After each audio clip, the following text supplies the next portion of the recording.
ინდუსტრიული წარმოება აგვისტოს თვეში კვლავ შემცირდა, ამჯერად 4,3%-ით.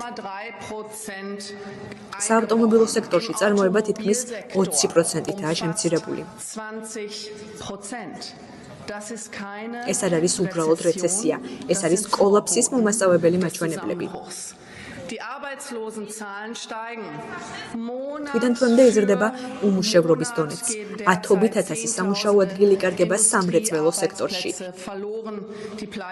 გაკოტრებული კომპანიების რაოდენობას ბოლო არ უჩანს.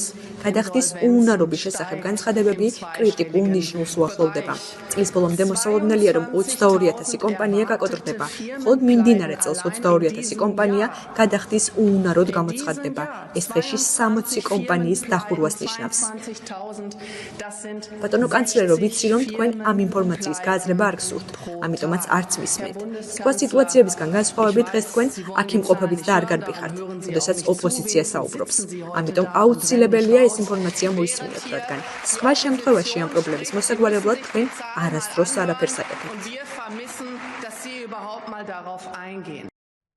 გამოიწერე და გაიგე ამბები ლიბერალური ცენზურის გარეშე.